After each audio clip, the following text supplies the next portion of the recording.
Dennis Prager here. Thanks for listening to the Daily Dennis Prager Podcast. To hear the entire 3 hours of my radio show, commercial-free, every single day, become a member of Pragertopia. You'll also get access to 15 years' worth of archives, as well as the daily show prep. Subscribe at Pragertopia.com.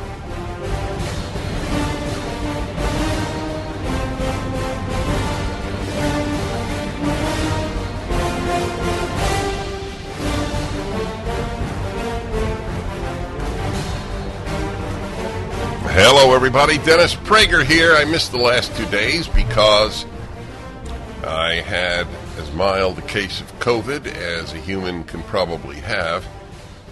I'm asymptomatic now. Feel fine. I could have broadcast, actually, the last 2 days, but I decided to rest.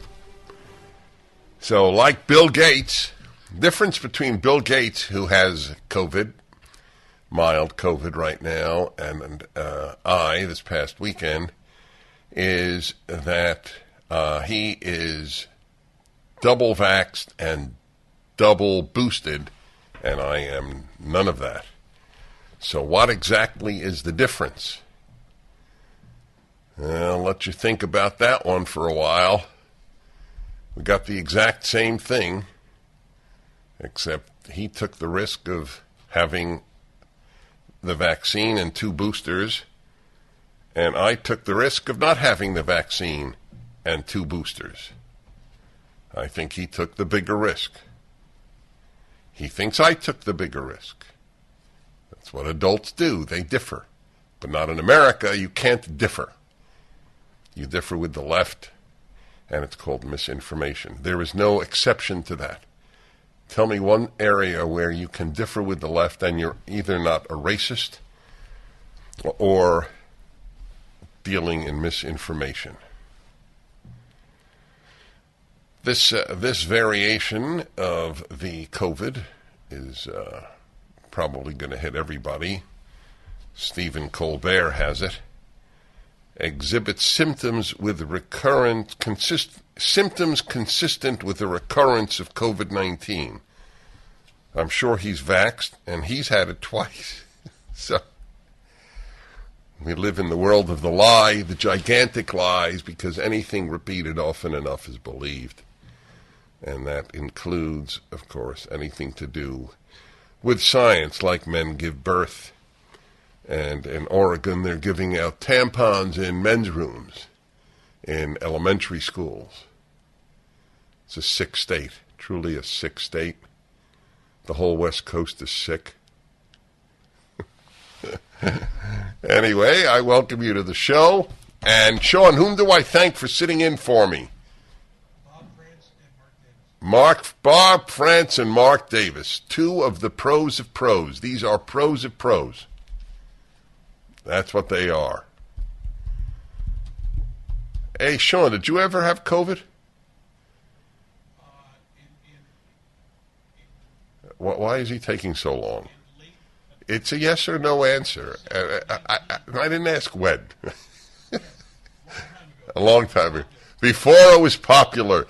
Sean preceded everyone. Sean is a pioneer. That's how I look at you, Sean. You marched ahead of the crowd and survived. Yes, okay. Anyway, I just wanted to let you know the story here. All these people with double vaccines, double boosters, and so here's the great story for those people. This is the way they tell it. Wow, thank God I got the vaccine because I had such a mild case. Okay, so what do I say? Thank God I didn't have the vaccine. I had such a mild case. Okay. You know my position on this matter, and that is, I just thought I needed to, of course I needed to explain why I wasn't here. I rarely miss a show in all of my broadcast career. I'd like to know how many days I missed because of being sick. excluding COVID. Very rare. I'm blessed with good health. I think it's both congenital, in other words, I'm lucky. I also think that I have met a lot of the criteria for a healthier life. And they include, apparently, this is really something constantly noted, they include having close friends, having a community, having a religion, having a good marriage. I mean, all of those things apparently are huge in a person's health and immune system. Oh, man, I have one of the thickest stacks of articles and subjects to get through. It's very hard to choose what to begin with. People are screaming crackpots, screaming in front of Justice Alito's house, Justice Kavanaugh's house. I think this is unprecedented. Generally speaking, this is not things that people on the right do. Some have done it, and it's wrong, and I've condemned it every time I've read about it. You don't go to politicians' homes. You don't go to judges' homes. It may be a violation of the law, except that leading Democrats are actually encouraging people to scream and shout in front of the homes of justices. There is no arrogance like left-wing arrogance. Not only do they think they're right, they know they're right, and therefore not only are we wrong, but we are not worthy of any of the laws, any of the civil and civilized laws of society. To oppose the left is to be so wrong, is to be unworthy of speech.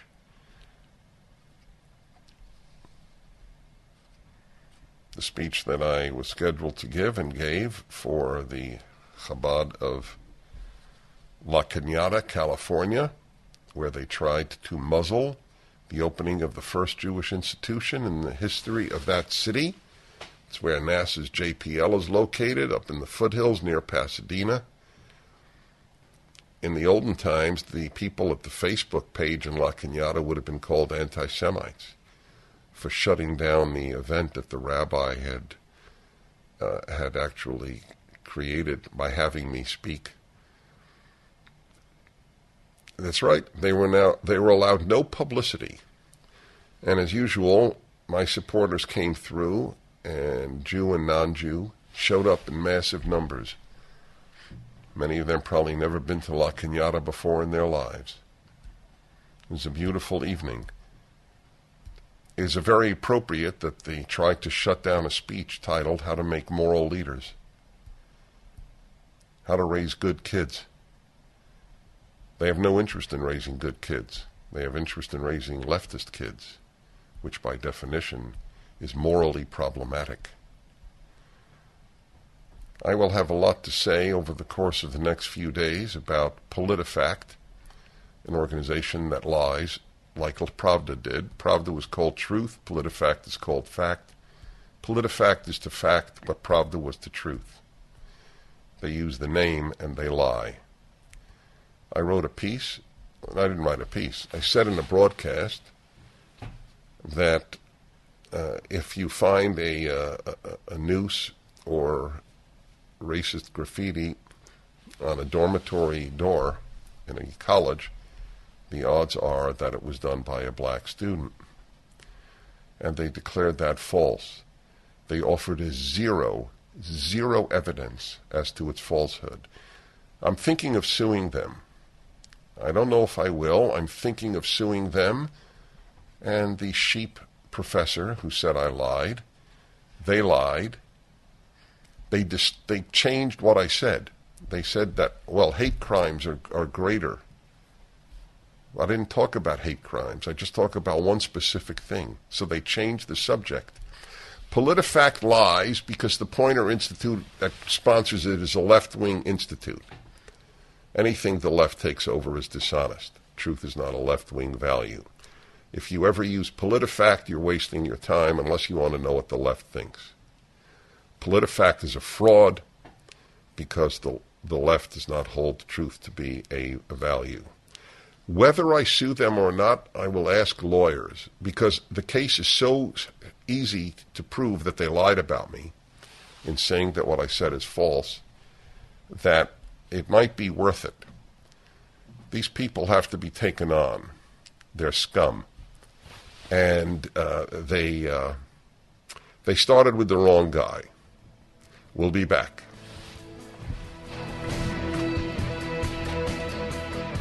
Many people own coins that have not performed as well as they'd expected. Some own coins that have done better than they expected. Or maybe you just want to cash out and do something else with the money. Markets change, and to understand the current value of your precious metals portfolio, you should get a new valuation. So I'd like to tell you about my friend, and he is, otherwise I never use that term, Nick Rovich. Became my friend because I so admire his honesty and integrity and knowledge of the coin world, of the gold world, the silver world. He's owner of AmFed Coin and Bullion. For over 40 years, Nick has built a reputation for trust and honesty, and his goal is to earn your business for life. Nick won't push you to sell, but when you're ready, I believe he offers the best price, trade, and consignment deals compared to anyone. Right now, Nick and the AmFed team are offering their exclusive coin performance review for free. That's right, free. With a no-pressure guarantee from Nick. Call Nick at 800-221-7694. That's 800-221-7694.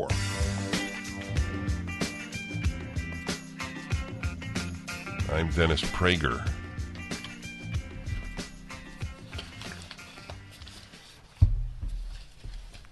People going to the homes of... Did you watch the video? You got to watch the video. Nancy Pelosi calls the Republicans a cult. Everything they charge others with is what they are. A cult.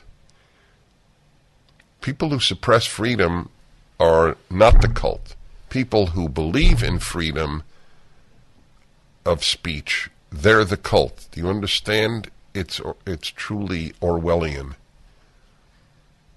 It is a cult, the left. You watch these kids, they're zombies. They are zombies. But I raised the issue last week, and it is very, very worthy of a lot of consideration. What prompts the passion with regard to abortion? It's really worthy of talking about. See, if you ask what prompts the passion against abortion, the answer is very simple. People who are opposed to abortion, with the exceptions of saving a mother's life, should that ever actually arise, and rape, incest. Okay, so in general, people oppose abortion because they believe what science tells them, that it's a living human being that's being killed. You don't have to be religious in the least. That religious people are generally in that camp is merely a credit to religion, because they take science more seriously. So it's obvious why people are passionate against abortion. Why are people passionate on behalf of it? After all, if the woman wants the child, they're passionate about saving the child's life. So the only thing that matters is the woman's will. The child lives or dies by her will. So there is something about saying to a pregnant woman, yes, only women get pregnant, saying to a pregnant woman, you can't do what you want, that drives them out of their minds. The idea that society will say you can't do what you want is, in our secular age, beyond the pale. You can't kill that You can't extinguish that life. I'm sorry. There are many people who would love to adopt your child. Please consider that.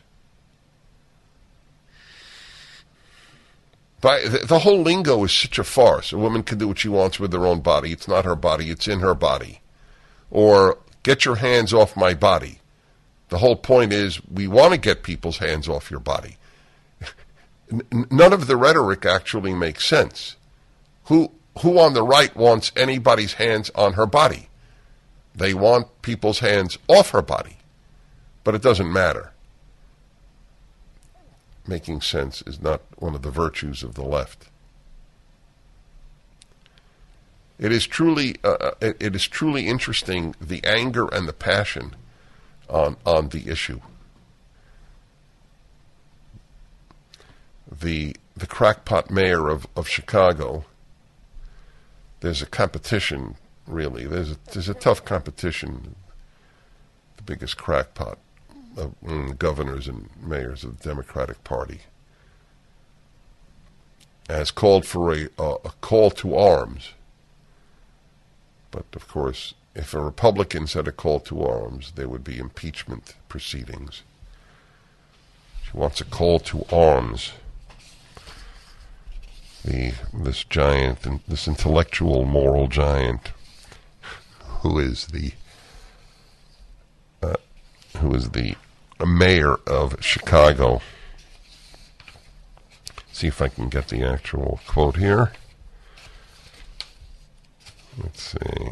I'll find it. But anyway, those were her words. Yes. Chicago Mayor Lori Lightfoot has issued a quote-unquote call to arms in response to a leaked ruling from the Supreme Court that would overturn Roe v. Wade. Has any Democrat condemned the leaked ruling? Another unprecedented act to undermine our civilization from the left, implying that the U.S. Supreme Court would come for LGBTQ+ rights next. To my friends in the LGBTQ+ community, the Supreme Court is coming for us next. How exactly? She doesn't specify. What does LGBTQ have to do with abortion? Well, here's an interesting thought question for your pro-choice people.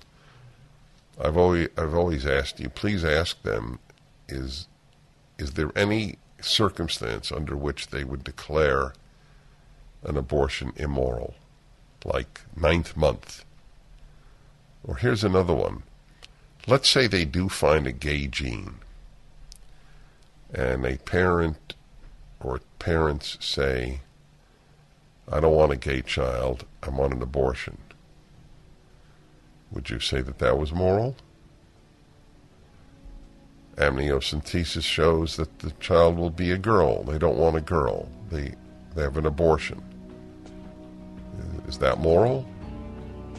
These are questions to ask, because serious thought is not a virtue of the left. Back in a moment. The fight for the unborn is raging in our country. An unprecedented leak from the Supreme Court indicates that Roe v. Wade is on the brink of being overturned. During this critical time, a new movie is about to be released. The award-winning film, The Matter of Life, cuts through the rhetoric and hatred and exposes the real issues surrounding the plight of the unborn. The Matter of Life will be in theaters nationwide for 2 nights only, May 16 and 17. If you care about protecting the unborn, this is a movie you will not want to miss. Go to fathomevents.com to receive your tickets for a theater near you for May 16th or 17th and have your own life transformed as you watch The Matter of Life. That's fathomevents.com, Fathom events.com. There's a battle taking place in America. Whether you are pro-choice or pro-life, you should see this film.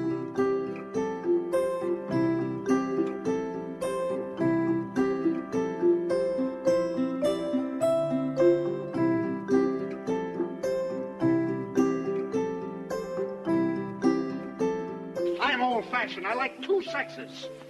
Yeah, and another thing, all of a sudden I don't like being married to what is known as a new woman. I want a wife, not a competitor. Competitor. Talk about a bit, this crying in the morning thing, this depression, you know, let's get that fixed. That's what men think, isn't it? What? Unless you've got the answer, unless you can say, oh, I know this bloke in the Essex Road who could fix that, then there's no point bothering. How do you rate women so well?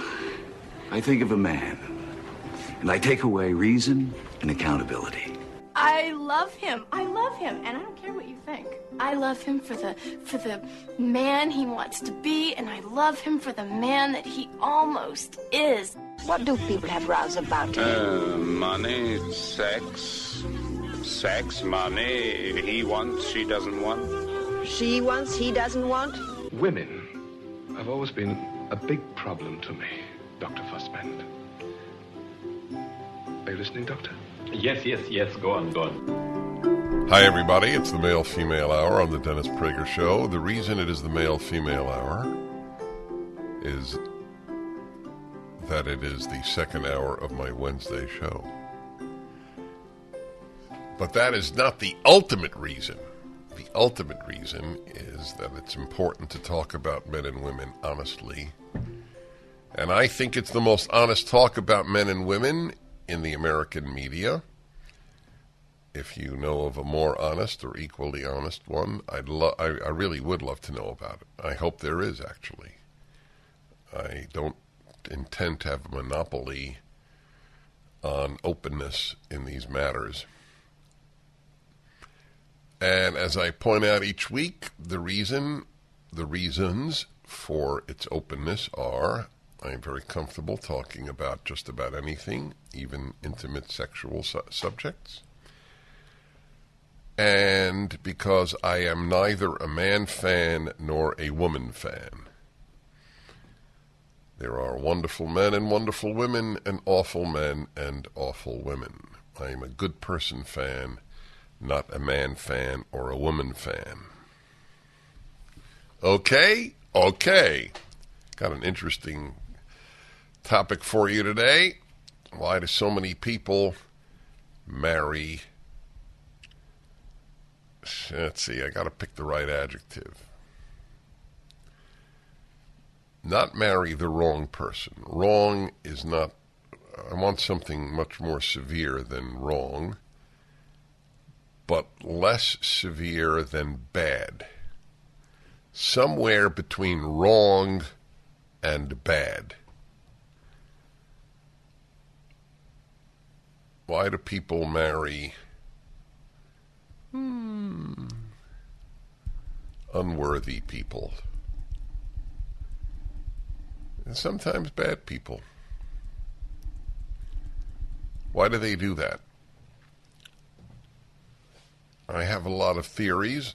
I'm sure you have a lot of theories.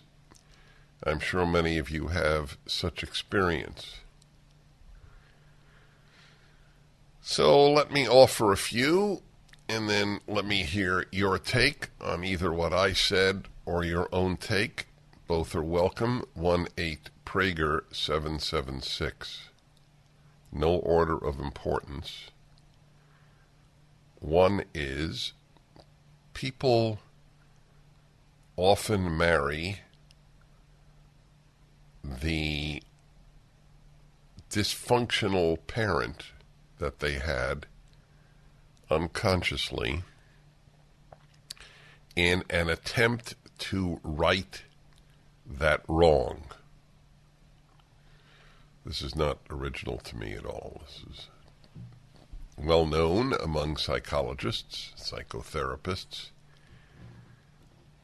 It's amazing to me that many first marriages work out.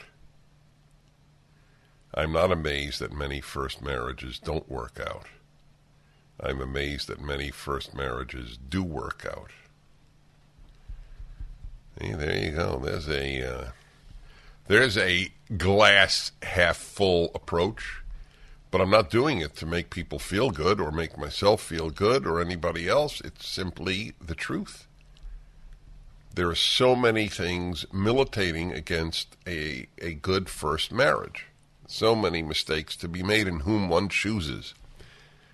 So one reason is you are marrying the dysfunctional, often opposite-sex parent, and it's, again, not conscious at all. You will fix what went wrong there. That's one. Number two is, and they may be together in the same relationship, and they may be completely separate. In other words, one may be there but not the other of these reasons, and that is that people put on a good act while dating. Shakespeare said, all the world's a stage, people are actors, and all the world's a stage. Shakespeare was wise. And if there is acting in general, the greatest acting probably takes place during courtship. It's too bad people can't keep the act up for the rest of their lives. If people acted the way they did when they dated, in most cases, that would be terrific. Right? Want to be cheerful, want to be attractive, want to be easygoing, want to be fun. And then the marriage, and they stop dating. I think people should date till they die. That's my belief. I think you should want to win your spouse's love, just as you tried to win their love when you wanted them to marry you. I can't believe that that is not more often stated. Taking your spouse for granted is the death bell of a marriage. Taking anyone for granted is a terrible thing. So, the second reason why people marry an unworthy person, even an unsavory person, is that the person put on an act and there was no way to predict. A third reason is when people date, they often do not monitor for character. They monitor for fun and sexiness, both of which are desirable, but shall we say insufficient to understate the case.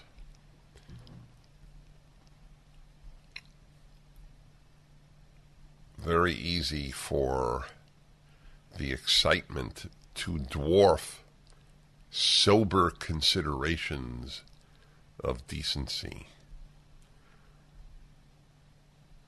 You can have everything, but if you don't have character obviously in yourself, but in the other person, you are doomed.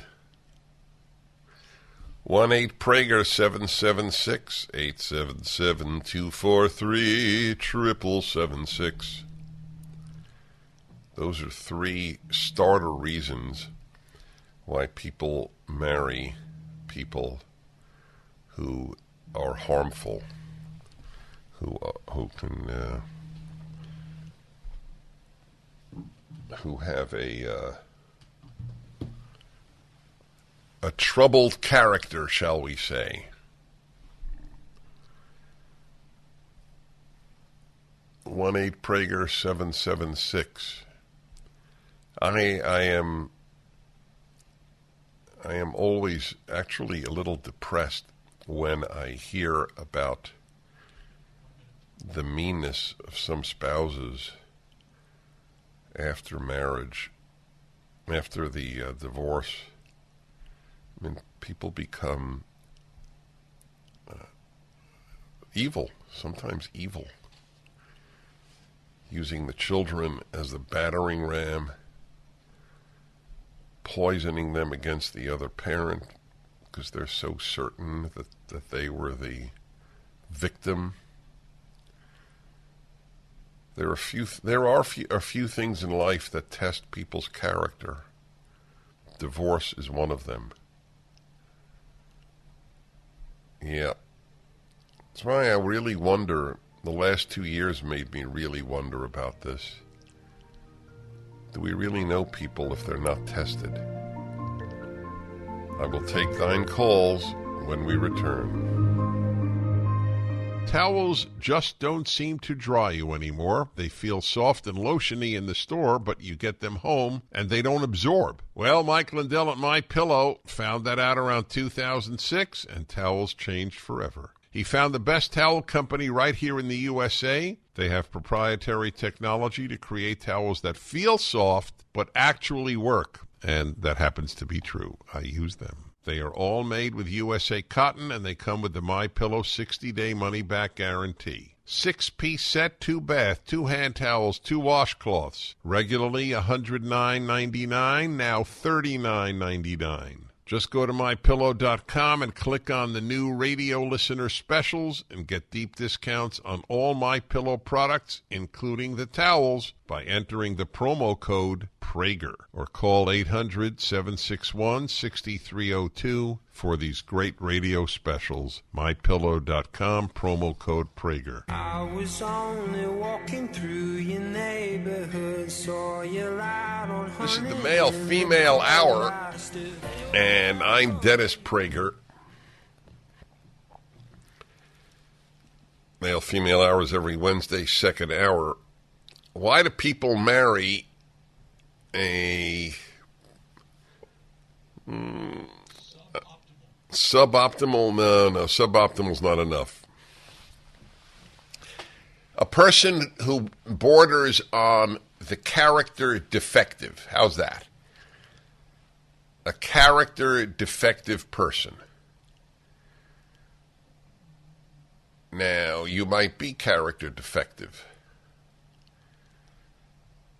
but assuming that you were the better party, why did you marry a worse party? Maybe that's a good way to put it. I have 3 provisional explanations. One, people marry the dysfunctional opposite-sex parent often unconsciously to fix that relation. 2, the person with the character defects acted like a wonderful person while dating and fooled you. Like a lot of moody people act unmoody. This is not a character issue. Well, it can be, but not necessarily. People will often act more cheerful while dating than as soon as the wedding is over. Dating period is fraught with dishonesty in many cases, not in all by any means. Like, how well, it's a good question, I guess, for another male-female hour. How well did you know the person while dating? And the third is, this is a biggie, you didn't choose based on character. I've always said on a date, watch how the person you're dating treats the waiter or waitress, not how the person treats you. Of course they'll treat you well. They want you. But they don't want the waiter or waitress. See how people treat people from whom they don't want anything. That's a good one. All right. And now the famous Franco of Garner, as in Garner, Iowa. Hello. Hey, Dennis. Thanks for taking my call. I don't know if you put a disclaimer at the beginning of the hour, but I guess intense or rewarding intimacy. Oh, yeah, that's right. I said Fun and excitement. I should have added that to my summary. Yep, exactly. Does that happen to you? Is that why? Are you speaking from experience? Well, I didn't marry her because she'd been divorced 3 times, and that probably should have been an indicator. But yeah, we were together way longer than over 8 years for that reason. Uh-huh. When did your eyes open? When politically she told me that your opinions, what you believe are opinions, what I believe are facts. I talked to Larry Elder once, and he hilariously pointed out that I was in a mixed relationship, and the politics finally did us in. You spent 8 years. Wow. Yes, sir. Who broke up? I did. She hit me. She hit you before you broke up? Yep. No, yeah, we were having an argument, and she punched me in the ribs. And a week later, she and her kids had a overnight trip to a water park, and I moved out while they were gone. We were renting her mother's house. Did you ever see the kids again? I still talk to them. I still talk to her. Because of the way I conduct myself, I'm friends with 98% of the women that I've dated. You know what? You just gave me another topic. When you were talking about the divorce, yeah. Here's a story for you. My current girlfriend lives in the cities where my daughter is, and they became friends. And because of that, she has talked to my ex-wife, who lives out in Denver. They became friends, and my ex-wife invited my girlfriend and I to come out for a vacation. We went out and stayed for 8 days. Wow. Yeah. Well, look, I'm happy for the kids that you're still in their life. I'm surprised that the woman who punched you allowed it. No, they were her kids. She and I didn't have kids together. No, I know that. I know. That's why I'm surprised she allowed it. Yeah. Are you married now? No, sir. So We've been together for a year and a half, and again, I'm in a mixed marriage, and we're apart. She's in the cities, and I'm 2 hours away. I don't think it's going anywhere. You mean a mixed marriage politically? Yes, sir. So how many times do you have to be in a car crash till you change the way you drive? And I drive for a living, so you think I would learn, but she's a great gal. Great gal. She thinks she's a leftist, but she loves the flag and the Constitution, so she's a liberal. But yeah, no, liberals are doable. You can have something. All right, you're fun. He gave me a topic, by the way, about staying in touch with exes. I'm ambivalent about the issue. You know, ex-girlfriends, ex-boyfriends. I have a belief that your boyfriend or girlfriend should be exclusively your spouse. It's an interesting, very interesting topic. More coming up. Well, hello everybody. I'm Dennis Prager. Great to be with you. Like Bill Gates and Steve Colbert, all vaccinated and boosted. I got a mild case of COVID this past weekend, and they do too. Not quite sure what the advantage of the vaccination and boosters are. Certainly for people under 65. The data, as reported by the Washington Post 2 weeks ago, which does not report such things generally, More Americans under 65 have died of suicide in 2021 than of COVID. I described the lockdown around the world in April 2020 to the jeers of many, the mockery of many. I described it as the greatest mistake in history, greatest world mistake, not the greatest evil. I still don't think it was the greatest evil. However, it was evil. There were greater evils, obviously.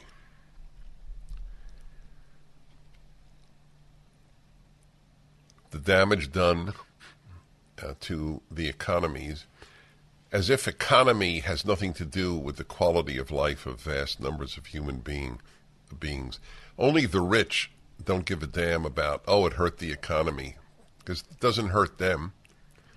Bill Gates is immune to any horrors in the economy. You think he cares how much you pay for gas or meat? Of course not. Listen, I don't even care about what I pay for gas or meat. And to say that I'm not in his league is to understate the case. But vast numbers of people, it matters a great deal. It's all Putin, right? You can thank the Greens. You can thank two things for the inflation. The Greens making America no longer energy independent overnight with the election of this despicable man as president, and the printing of gigantic numbers of dollars, rendering them less worth anything. I was going to say worth less, but not to be confused with worthless. They're aiming for that.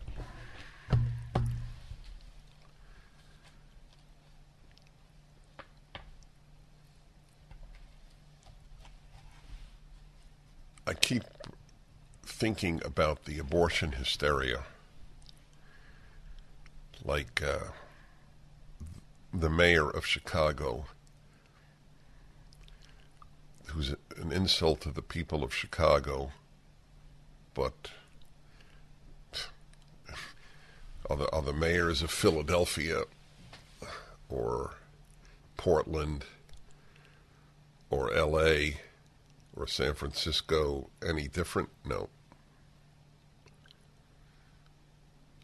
Where Democrats are elected, bad things happen, and people keep electing them. Tough to have much faith in the human race. I don't have much faith in the human race. I've told you my line. I love people, and I have contempt for humanity. It's opposite of the left. It loves humanity and has contempt for people. Call to arms, Chicago mayor urges over the Supreme Court ruling. We will not surrender our rights without a fight to victory. This moment has to be a call to arms. If this isn't a call to insurrection, what is it? Tweeted Texas scorecard publisher Michael Quinn Sullivan. You'd think she'd be more concerned with her crime-riddled city than she is with gaslighting and inciting, wrote conservative pundit Rita Panahi, while pundit Matt Walsh wrote, not satisfied with the murders just in her own city, Mayor Lightfoot calls for more violence across the country. Jonathan Turley, who's a liberal, one of the last remaining. The Lightfoot comments only highlight the double standard applied by Democrats over free speech. Whether it is disinformation, quote-unquote, or violent speech, the Democrats have often excluded themselves from such standards. What is insurrectionary language for some is advocacy language for others. The alternative is to fight like hell for free speech for everyone. Correct. Bette Midler says every woman and girl should take a knee during the national anthem. Another major thinker. Hollywood produces major thinkers. Disney Hocus Pocus 2 star Bette Midler is encouraging women and girls to take a knee the next time the Star-Spangled Banner is played. Bette Midler recently posted a meme to Twitter calling for every woman and girl to disrespect the national anthem by kneeling. Midler also compared Justice Samuel Alito to Tomás de Torquemada, the Grand Inquisitor during the Spanish Inquisition. I am surprised Bette Midler knows who Torquemada is. The actress even complained that 7 of the 9 Supreme Court justices are Catholic, questioning whether this prevents the High Court from being objective and fair. Bette Midler was reacting to last week's unprecedented leak of Supreme Court documents, etc. That's interesting. Rosanna Arquette declared she will take a knee in protest of the national anthem and U.S. flag for the rest of my life. Well, these spoiled ingrates.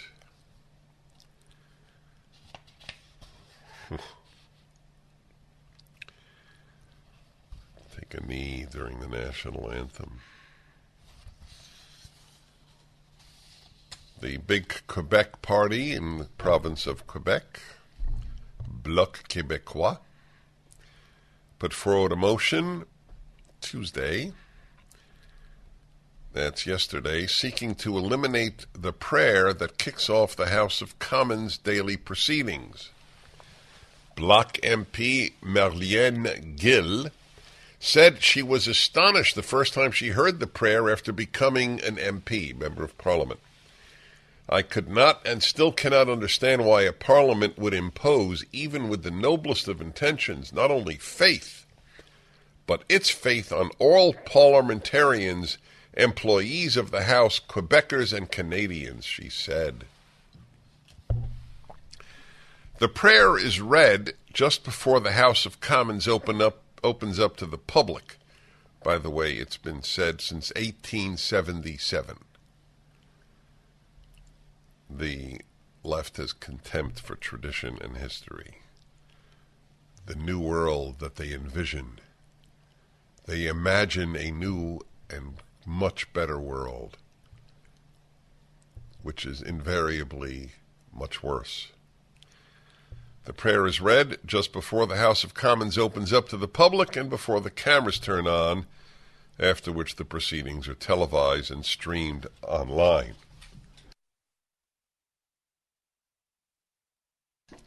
The 30-second prayer is non-denominational, read partly in French and partly in English, and is followed by, quote, a moment of silence for private thought and reflection, unquote, according to the House of Commons website. This is how it goes. Ready? This is what this woman finds objectionable. Almighty God, we give thanks for the great blessings which have been bestowed on Canada and its citizens, including the gifts of freedom, opportunity, and peace that we enjoy. Whoa! Is that offensive or what? To think that such an imposition is allowed in the Quebec House of Commons is mind-boggling. I mean, let's hear that again. It is just repulsive. Almighty God, we give thanks for the great blessings which have been bestowed on Canada and its citizens, including the gifts of freedom, opportunity, and peace that we enjoy. What bugs them about it? They don't like freedom. That bugs them. I think the words Almighty God. Dennis Prager here. Thanks for listening to the Daily Dennis Prager Podcast. To hear the entire 3 hours of my radio show, commercial-free, every single day, become a member of Pragertopia. You'll also get access to 15 years' worth of archives, as well as the daily show prep. Subscribe at pragertopia.com.